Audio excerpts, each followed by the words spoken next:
So, Arman, we see that despite your best efforts, some members of your family could not make it to your lunch. So, I just want to know why couldn't they? Where was Alia? Where was Augusta? If you can tell us. Yeah, no, I mean, I think everyone has busy schedules, pre-commitments to kind of shoots, travels.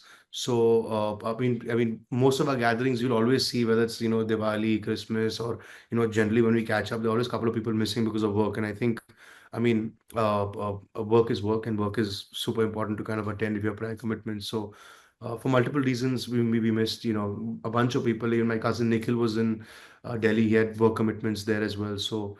Yeah. Yeah. It's obviously 100th birth anniversary year of the great Raj Kapoor, but it's also been a tough year for the Kapoor family because there's been, an attack at home, a death in the family.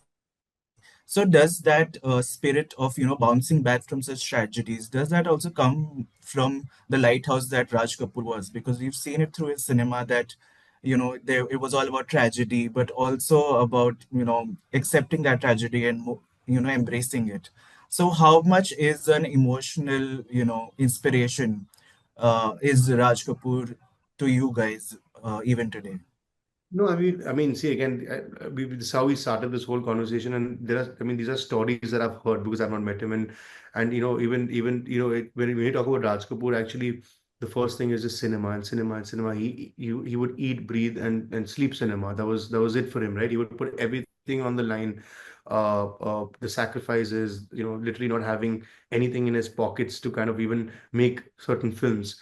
But one thing constitutionally as a family, and I think Raj Kapoor, Krishna Kapoor, and I'm specifically talking about them, is that he's had, I mean, obviously Joker being, I mean, this is a story that I know with Joker, not, it was way ahead of its times, and at that time was one of the biggest disasters before he bounced back with Bobby. And at that time he had lost pretty much everything that he had created, financially as well.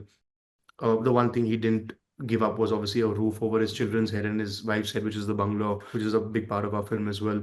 But I think constitutionally, in good times and bad times, uh, the Kapoor family are very, very strong and strong for each other, and we come together as an army.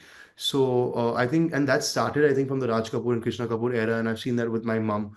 You know, always with a smiling and happy face through any time. And like you said, with certain incidents recently, and with my a lot of losses within our family, it's been very tragic and difficult. But I think the best part is, and this is one of the intents and the reasons why we're making this film, is family, and family being family for each other in all times, right?